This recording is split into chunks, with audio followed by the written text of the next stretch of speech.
Hello everyone, ఇలాంటి videos మీకు ముందుగా కావాలి అనుకుంటే మా ఛానల్ని సబ్స్క్రైబ్ చేసుకొని పక్కనే ఉన్న బెల్ ఐకాన్ని క్లిక్ చేయండి. అప్కమింగ్ రివ్యూలోకి వెళ్ళిపోదాం. ఎపిసోడ్ స్టార్ట్ అవ్వగానే కావ్య రాజ్ కోసం భోజనాన్ని తీసుకువెళ్తుంది. ఫస్ట్ రాజు తిననని చెప్పినా ఇంకా కావ్య నోరు మూసుకొని తినండి, మీకు వేరే ఆప్షన్ లేదు, మీరు ఆకలికి ఆగలేరని నాకు తెలుసు అని ఇంకా కావ్య మొహం మీద చెప్పి రాజ్కి భోజనం పెడుతుంది. రాజ్ హ్యాపీగా డిన్నర్ని కంప్లీట్ చేస్తాడు. ఇప్పుడు చెప్పండి, అసలు ఈ బాబు కన్న తల్లి ఎవరు అని చెప్పి క్వశ్చన్ చేస్తుంది కావ్య. కానీ రాజ్ మాత్రం నువ్వు ఈ ప్రశ్న అడుగుతావని తెలిస్తే నేను అసలు భోజనమే చేసేవాడిని కాదు, నాకు నిద్ర వస్తుంది, ఏ ప్రశ్నకి నేను సమాధానం చెప్పాలనుకోవటం లేదని రాజ్ నిద్రపోతాడు. ఇది ఇలా ఉండగా పాపం రాహుల్ బ్యాచ్ అయితే బయట నుండి ఫుడ్ ఆర్డర్ చేసి ఇంకా ఎవరు తినటం లేదని చెప్పి వాళ్ళైనా డిన్నర్ చేయాలనుకుంటే ఈలోపు ప్రకాశం గారు ఆ ఫుడ్ని వెనక్కి పంపించేస్తారు. దానికి తోడు ఇంట్లో ఉన్న ఫుడ్ అంతా కూడా ప్యాక్ చేసి ఆ క్యారేజ్ని డెలివరీ బాయ్కి ఇచ్చేసి ఈ ఫుడ్ కూడా నువ్వే తినేసాయి సరేనా అని చెప్పి ఇంకా ఆ డెలివరీ బాయ్ని వెనక్కి పంపించేస్తాడు. రాహుల్, రుద్రాని, అనామిక, ధాన్యలక్ష్మి చేతి దాకా వచ్చిన ఫుడ్ వెనక్కి వెళ్ళిపోయినందుకు చాలా బాధపడుతూ ఉంటారు. ఇది ఇలా ఉండగా మిడ్ నైట్ అవుతుంది. కావ్య కింద పడుకుంటుంది, రాజేమో ఇంకా బెడ్ పైన పడుకుంటాడు. అప్పుడే ఇంకా పాపం బాబు ఏడుస్తూ ఉంటాడు. కావ్యకి మెలకువ వస్తుంది. ఏవండి ఏవండి అని అంటుంది. వెంటనే ఇంకా రాజ్ లేచి బాబుని చూసుకుంటాడు. అయ్యో ఏం నాన్న, ఏంట్రా ఏడుస్తున్నావు? అయ్యో ఊరుకోనన్నా, ఇదిగో పాలు తాగుతావా, రా ఊరుకో అని చెప్పి ఇంకా పాపం ఆ బాబుకి పాలు పట్టాలి అనుకుంటాడు రాజ్. కానీ ఎంతకీ బాబు ఏడుపుని ఆపడు. రాజ్కి ఏం చేయాలో అర్థం కాదు. వెంటనే కావ్య సిచ్యువేషన్ని అర్థం చేసుకొని బాబు కేవలం పాలు మాత్రమే తాగడు అని అంటుంది కావ్య. మరిప్పుడు ఏం చేయాలి అని అడుగుతాడు రాజ్. ఈ ఏజ్లో బాబు ఉగ్గు కూడా తింటాడు, ఉగ్గు ప్రిపేర్ చేయాలి అని అంటుంది. ఉగ్గంటే అని అడుగుతాడు రాజ్. ఇవేమీ తెలీదు, ఒక బాబుని తీసుకురావడం మాత్రం తెలుసు అంతే కదా, ఉండండి తీసుకువస్తాను అని అంటుంది. ఏమొద్దు, నేనే తెప్పించుకుంటాను, ఒకసారి మళ్ళీ చెప్పు, అదేంటి ఉగ్గా అని అంటాడు రాజ్. అది ఆన్లైన్లో దొరికే బిర్యానీ కాదు, తెప్పించుకొని తినిపించడానికి, ఇంటికి తీసుకువచ్చి మనమే తయారు చేసుకోవాలి, మీకు అవన్నీ తెలీదు, నన్ను చెప్పనివ్వరు, మీరు కాసేపు బాబుని చూసుకోండి, నేను ఇప్పుడే వస్తాను అని ఇంకా వెళ్తుందనమాట పాపం కావ్య. హాల్లో అప్పుడే ఇంకా కళ్యాణ్ అయితే అటు ఇటు తిరుగుతూ కనిపిస్తాడు. కవిగారు, మీరు ఇంకా నిద్రపోలేదా అని అడుగుతుంది కావ్య. లేదు వదినా, నిద్ర పట్టడం లేదు. అవును, మీరేంటి ఈ టైంలో అని అడుగుతాడు కళ్యాణ్. ఏం లేదు కవిగారు, చిన్న పనిపై బయటికి వెళ్తున్నాను అని అంటుంది కావ్య. ఈ టైంలో చిన్న పనేంటి వదినా, నేను మీతో తోడురానా అని అడుగుతారు. అంటే కవిగారు, బాబు ఏడుస్తున్నాడు, పాపం బాబుకి సిర్లాక్ అలాంటివి తీసుకురావాలి, ఆయనకేమో ఇవేమీ తెలీదు, అందుకే నేను మెడికల్ షాప్కి వెళ్తున్నాను అని అంటారు. వదినా, ఈ టైంలో మీరు బయటికి వెళ్ళడం, ఒంటరిగా వెళ్ళడం సేఫ్ కాదు, నేను మీతో పాటు వస్తాను, రండి వదినా వెళ్దాం అని కళ్యాణ్, కావ్య ఇద్దరు ఇంకా మెడికల్ షాప్కి బయలుదేరుతారు. ఇదంతా రుద్రాని గమనిస్తూ ఉంటుంది.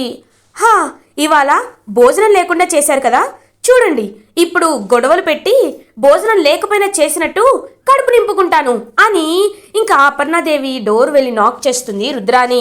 అపర్ణాదేవి డోర్ తీస్తారు. ఏంటి రుద్రాని, ఈ టైంలో ఏంటి అని అడుగుతుంది.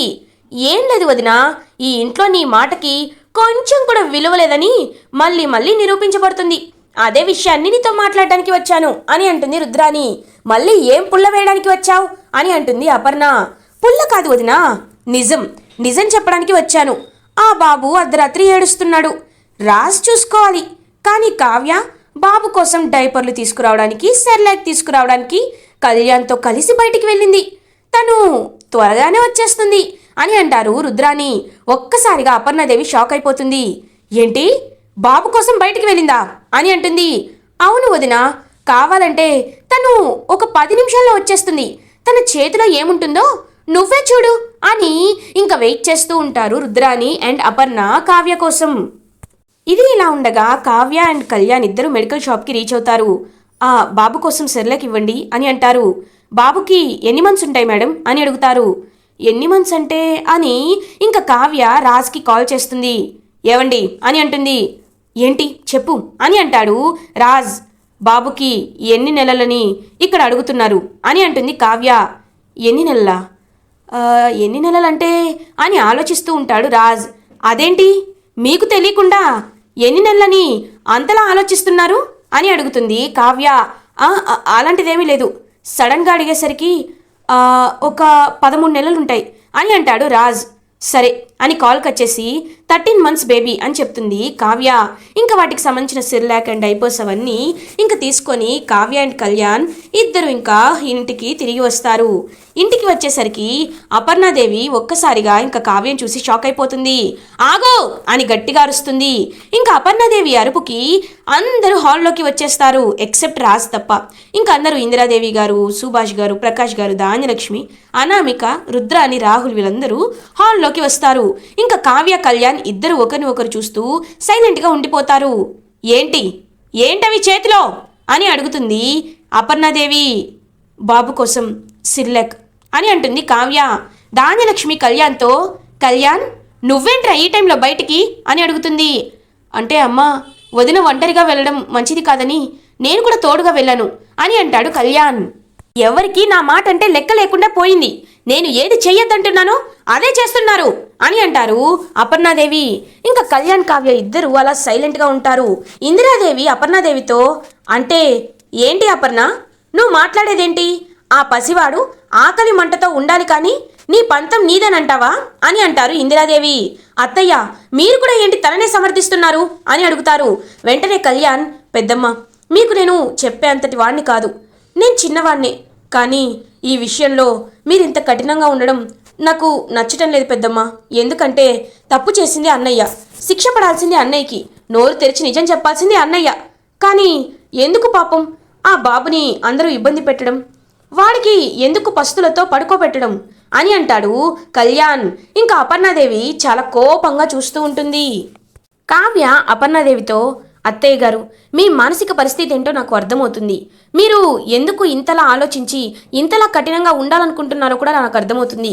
కానీ నాకు కొంత సమయం ఇవ్వండి, నేను నిజాన్ని ఖచ్చితంగా తెలుసుకుంటాను అని అంటుంది కావ్య. ఎంత కావాలి? ఎంత సమయం కావాలి? సరే అందరూ వినండి, నేను ఈ కావ్యకి 10 రోజులు సమయం ఇస్తున్నాను. ఈ 10 రోజుల్లో రాజ్ ఎవరిని పెళ్లి చేసుకున్నాడో, అసలు ఆ బిడ్డ కన్న తల్లి ఎవరో, ఆ బాబు ఎవరికి పుట్టాడో అన్ని నిజాలు వాడి నోటితో వాడే చెప్పాలి. ఈ 10 రోజుల్లో రాజ్ చేత నువ్వు నిజం బయట పెట్టించకపోతే ఈ ఇంటి నుండి వెళ్ళిపోవాలి, సరేనా అని అంటుంది అపర్ణాదేవి. అందరూ అపర్ణాదేవి నిర్ణయానికి ఒక్కసారిగా షాక్ అయిపోతారు. అత్తయ్య, మీరు తీసుకున్న నిర్ణయం చాలా బాగుంది. తప్పు చేసింది మీ కొడుకు, బయట పెట్టాల్సింది మీ కొడుకు, తనని వదిలేసి నన్ను వెళ్ళిపోమంటున్నారు. నిజంగా మీరు చాలా బాగా ఆలోచిస్తున్నారు అత్తయ్య అని అంటుంది అపర్ణాదేవితో కావ్య. నా నిర్ణయం ఎప్పటికీ పక్కదారి పట్టదు. వాడితో నువ్వు కలిసి ఉండలేక, విడిపోలేక నరకయాతన ఎందుకు అనుభవించాలి? వాడిని ఎలా దారిలోకి తెచ్చుకోవాలో నాకు తెలుసు, ఆ పసివాడిని ఎలా వదిలించుకోవాలో నాకు తెలుసు. కాబట్టి వాటికి నువ్వు అడ్డు రాకుండా ఉండాలంటే 10 రోజుల్లో నువ్వు నిజం బయట పెట్టించాలి, లేకపోతే శాశ్వతంగా ఈ ఇల్లు వదిలి వెళ్ళిపోవాలి. ఇదే నా మాట అని చెప్పి అపర్ణాదేవి అక్కడి నుండి వెళ్ళిపోతారు. ఇంకా కావ్య చాలా టెన్షన్ పడుతూ బాధపడుతూ అలా ఇంకా రాజు రూమ్లోకి వస్తుంది. అమ్మయ్యా, ఇవాళ పెద్ద చిచ్చి రాజేశాను. 10 రోజులు కాదు కదా, ఎన్ని సంవత్సరాలైనా రాజు ఒక్కసారి నిజం చెప్పకూడదనుకుంటే ఖచ్చితంగా చెప్పడు. ఈ కళావతి, అదే ఈ కావ్య ఇంటి నుండి వెళ్ళిపోతుంది. అప్పుడు నేను ప్రశాంతంగా ఉంటాను అని రుద్రాని చాలా హ్యాపీగా ఫీల్ అవుతుంది. అనామిక కూడా ఈ కావ్య పక్కకి తప్పిపోతే నాకు చాలా ప్రశాంతంగా ఉంటుంది. ఎందుకంటే ఆ రాజ్బావ గారిని ఎలాగో అపర్ణ ఆంటీ ఇంటి నుండి వెలివేస్తారు, అప్పుడు కళ్యాణే కదా ఎండి అయ్యేది అని ఎంతో హ్యాపీగా ఫీల్ అవుతుంది అనామిక. ఇంకా ఎవరి రూమ్కి వాళ్ళు వెళ్ళిపోతారు. రాజ్ దగ్గరికి కావ్య పాప మా సిర్లాక్ అవి తీసుకొని వస్తుంది. ఇదేనా అని అంటాడు. వీటిని కొంచెం చేయాలని చెప్పి ఇంకా వెళ్ళి సిర్లాక్ అదంతా ప్రిపేర్ చేసి తీసుకువస్తుందన్నమాట కావ్య. అలా ఇంకా సిర్లాక్ని బాబుకి తినిపిస్తూ ఉంటాడు రాజ్. కావ్య మాత్రం డల్గా కూర్చొని ఆలోచిస్తూ అపర్ణాదేవి మాటలనే గుర్తు చేసుకుంటూ ఉంటుంది. రాజ్ కావ్య వైపు చూస్తాడు. ఏంటి అలా ఉన్నావు, ఇంతసేపు అయిందేంటి అని అడుగుతాడు. ఏం లేదు, మీరు బాబుకి తినిపించి వాడిని నిద్రపుచ్చి మీరు నిద్రపోండి అని చెప్పి అటు తిరిగి ఇంకా చాలా బాధపడుతూ కన్నీళ్లు పెట్టుకుంటూ ఉంటుంది కావ్య. ఈ 10 రోజుల్లో ఈయన నిజం బయట పెడతాడా? ఒకవేళ నిజం బయట పెట్టకపోతే నేను ఈ ఇంటి నుండి శాశ్వతంగా వెళ్ళిపోవాలి. అత్తయ్య గారి మాటని నేను ఎలా కాదనగలను? ఇప్పుడు ఏం చేయాలి? ఈయన చేత నిజాన్ని ఎలా బయట పెట్టించాలి అని చాలా బాధపడుతూ ఉంటుంది పాపం కావ్య. ఇది ఇలా ఉండగా మార్నింగ్ అవుతుంది. రాజ్ ఆఫీస్కి వెళ్ళడానికి రెడీ అవుతూ ఉంటారు. ఇంకప్పుడే ఆ బాబును కూడా రెడీ చేస్తూ ఉంటాడు రాజ్. కావ్య కూడా రెడీ అవుతుంది ఆఫీస్కి వెళ్ళడానికి. ఇంకా రాజ్ అయితే బాబుతో సహా కిందికి వస్తాడు. అలా ఇంకా ఆఫీస్కి వెళ్తూ ఉంటాడు రాజ్. అందరూ రాజ్ వైపు చూస్తున్నా ఏమీ మాట్లాడకుండా సైలెంట్గా ఉంటారు. ఇంకా రాజ్ వెళ్ళబోతూ ఉంటాడు. కావ్య కూడా వస్తూ ఉంటుంది. కళ్యాణ్, వదినా మిమ్మల్ని డ్రాప్ చేయమంటారా అని అడుగుతాడు. రాజ్ వెంటనే కావ్య వైపు చూస్తాడు. కళావతి, నువ్వు కూడా ఆఫీస్కి వస్తున్నావు కదా, రా నా కారులో వెళ్దాం అని అంటాడు రాజ్. ఇంకా వెంటనే కావ్య, పర్లేదు, నేను ఏ దారిలో రావాలో నాకు బాగా తెలుసు, నా దారిని నేను ఎంచుకుంటాను అని అంటుంది కావ్య. ఇంకా పాపం అందరూ సైలెంట్గా ఉండిపోతారు. సరే, నీ దారిలోనే నువ్వురా, నా దారిలో నేను వెళ్తాను అని రాజ్ ఇంకా కారులో అలా ఆఫీస్కి ఒంటరిగా బాబుతో వెళ్ళిపోతాడు. ఇంకా రాజ్ అలా కారులో వెళ్తూ పాపం ఆలోచిస్తూ ఉంటాడు. ఇంకా అన్ని కావ్య అన్న మాటలు, అపర్ణాదేవి అన్న మాటలు ఇవన్నీ గుర్తుకు వస్తూ ఉంటాయి రాజ్కి.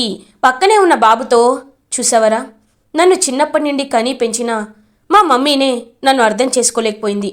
ఒక్కసారిగా నిన్ను తీసుకువెళ్ళి అందరికీ చూపించగానే అన్ని వేళ్ళు నా పైకి పొడుచుకొని వచ్చాయి. అందరూ నేను తప్పు చేస్తున్నాననే భావనలోనే ఉన్నారు. నిన్ను నా కొడుకుగా ప్రకటిస్తే ఎన్ని అనర్థాలు జరిగాయో చూసావా? కానీ నువ్వు నా బాధ్యత. నిన్ను నేను బాగా చూసుకోవాలి. నువ్వు ప్రయోజకుడు అవ్వాలి.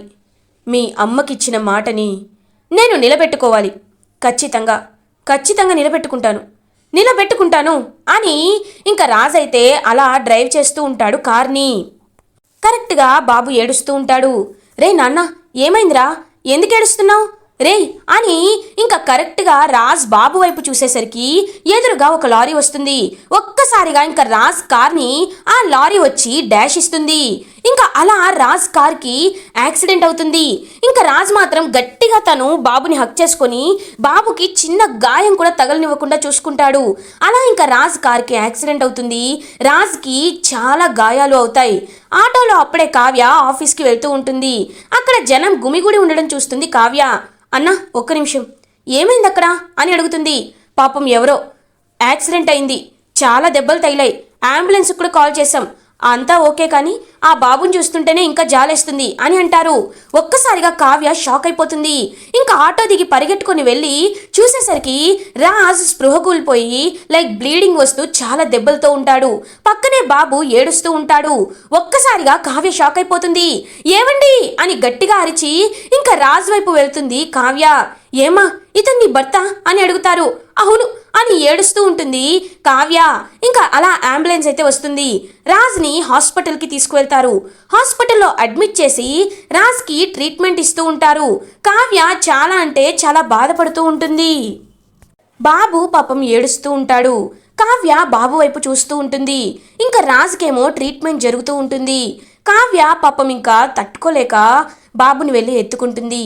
బాబుని ఎత్తుకొని అటు ఇటు తిప్పుతూ ఇంకా బాబుని ఆడిస్తుంది కావ్య. బాబు సైలెంట్ అయ్యి ఇంకా అలా కావ్య భుజంపై నిద్రపోతూ ఉంటాడు. రాజ్ వైపు రాజ్ ట్రీట్మెంట్ జరుగుతుంటే అలా కన్నీళ్లతో రాజ్ వైపు చూస్తూ ఉంటుంది కావ్య. ఇంకా అదే టైంకి విషయం తెలుసుకున్న ఫ్యామిలీ మెంబర్స్ అయితే ఒక్కసారిగా షాక్ అయిపోతారు. అలా ఇంకా అపర్ణాదేవి, ఇందిరాదేవి వీళ్ళందరూ కూడా హాస్పిటల్కి రీచ్ అవుతారు. కావ్య ఆ బాబుని ఇంకా నిద్రపుచ్చి అలా ఇంకా అటు ఇటు తిప్పుతూ ఉంటుంది. అమ్మ కావ్య అని అంటారు. అమ్మమ్మ గారు అని పాపం కావ్య ఇందిరాదేవిని హక్ చేసుకుంటుంది. ఊరుకోమ్మా, ఊరుకో, వాడికేమీ కాదు అని ఓదారుస్తూ ఉంటారు. ఇంకా అప్పుడే కావ్య అయితే అందరూ ఇంకా డాక్టర్ ఎప్పుడు బయటకు వస్తారా అని వెయిట్ చేస్తూ ఉంటారు. అలా ఇంకా డాక్టర్ అయితే బయటికి వస్తారు. బయటికి వచ్చి జరిగింది చెప్తారు. డాక్టర్, ఇప్పుడు ఆయనకి ఎలా ఉంది అని అడుగుతుంది Kavya. He's out of danger. మీరు కరెక్ట్ టైంకి హాస్పిటల్కి తీసుకురావడం వల్ల పెద్ద డేంజర్ ఏమీ జరగలేదు, కాస్త బ్లీడింగ్ అయిందంతే. హీఈస్ నౌ ఆల్ రైట్ కాకపోతే రేపు డిశ్చార్జ్ చేస్తాం అని చెప్పి ఇంకా డాక్టర్ అక్కడి నుండి వెళ్ళిపోతారు. పాపం కావ్య అయితే ఇంకా బాధపడుతూ ఉంటుంది. ఊరుకోమ్మా, చూసావా రాజుకి ఏమీ కాలేదు, నువ్వేమీ బాధపడద్దు అని చెప్పి ఇంకా రాజ్ దగ్గరికి అందరూ వెళ్ళి చూడ్డానికి వెళ్తారు. అపర్ణాదేవి మాత్రం పాపం సైలెంట్గా తనకి ఎంత బాధున్నా మనసులోనే దాచుకొని రాజున్న ఐసీయూలోకి మాత్రం వెళ్లకుండా అలా బయటే కూర్చుని ఉంటారు. ఇంకా కావ్య అలా రాజ్ దగ్గరికి వెళ్తుంది. రాజ్ కావ్య వైపు చూస్తాడు, కానీ బాబు కనబడడు. వెంటనే రాజ్ బాబు అని అంటాడు. వాడు నిద్రపోతున్నాడు అని చెప్తుంది కావ్య. ఇంకా సైలెంట్గా ఉంటాడనమాట రాజ్. ఏమీ మాట్లాడకుండా పాపం అలా సైలెంట్గా ఉండిపోతాడు. నెక్స్ట్ డే రాజ్ని డిశ్చార్జ్ చేస్తారు. డిశ్చార్జ్ చేసి రాజ్ని ఇంటికి తీసుకొస్తారు. ఇంకా అలా బాబు అయితే పాపం ఏడుస్తూ ఉంటాడు. రాజ్కి ఎత్తుకోవడానికి స్పేస్ లేక తన హ్యాండ్ ఫ్రాక్చర్ అవడంతో చాలా ఇబ్బంది పడుతూ ఉంటాడు రాజ్. కానీ అదే టైంకి కావ్య వచ్చి బాబుని ఎత్తుకొని ఆడిస్తూ ఉంటుంది. కావ్య వైపు రాజ్ చాలా అభిమానంతో చూస్తూ ఉంటాడు. చూడండి, నువ్వు మంచిదానివని తెలుసు, నీకు మంచి మనసుందని నాకు తెలుసు, కానీ నువ్వు బిడ్డని కూడా యాక్సెప్ట్ చేసేంత గొప్పదానివని నేను అప్పుడూ అనుకోలేదు అని అంటాడు రాజ్. మీరు నన్ను అర్థం చేసుకోవడంలో ఎప్పుడూ ఫెయిల్ అయ్యారు. ఏ విషయంలోనూ మీరు నన్ను సరిగ్గా అర్థం చేసుకునేదే లేదు. కానీ ఇప్పటికైనా నేనంటే ఏంటో మీకు అర్థమవుతుందనే మనస్ఫూర్తిగా నేను కోరుకుంటున్నాను అని చెప్పి ఇంకక్కడి నుండి వెళ్ళిపోవాలనుకుంటుంది కావ్య. ఎప్పుడు నన్ను ప్రశ్నిస్తాననేదానివి, ఇప్పుడు ప్రశ్న అడగవా అని అంటాడు రాజ్. మీరు అడిగితే కానీ చెప్పరనుకుంటున్నారా? మీరు చెప్పాలి అనుకుంటే నేను అడగకపోయినా చెప్తారు, చెప్పకూడదనుకుంటే ప్రపంచంలో ఎంతమంది అడిగినా నిజం చెప్పరు. నేను మిమ్మల్ని అడగాలి అనుకోవటం లేదు, మీరు చెప్పాలనుకున్నప్పుడు చెప్పండి అని వెళ్ళిపోబోతూ ఉంటుంది కావ్య. ఇంకా కావ్య చేపట్టుకుంటాడు రాజ్. కావ్య అలా ప్రేమగా రాజ్ వైపు చూస్తుంది. ఇప్పుడు నేను నిన్ను అర్థం చేసుకున్నాను, కానీ జీవితాంతం నువ్వు నా భార్యగా ఉండాలని నేను కోరుకుంటున్నాను. ఎవరు అవునన్నా కాదన్నా నేను నిన్ను భార్యగా స్వీకరిస్తున్నాను కళావతి అని అంటాడు రాజ్. ఒక్కసారిగా కావ్య షాక్ అయిపోతుంది. ఇలా ఎపిసోడ్ ఎండ్ అవుతుంది. ఫర్దర్ ఎపిసోడ్ రివ్యూస్ ముందుగా మీకు కావాలి అనుకుంటే మా ఛానల్ని సబ్స్క్రైబ్ చేసుకోండి. Thanks for watching.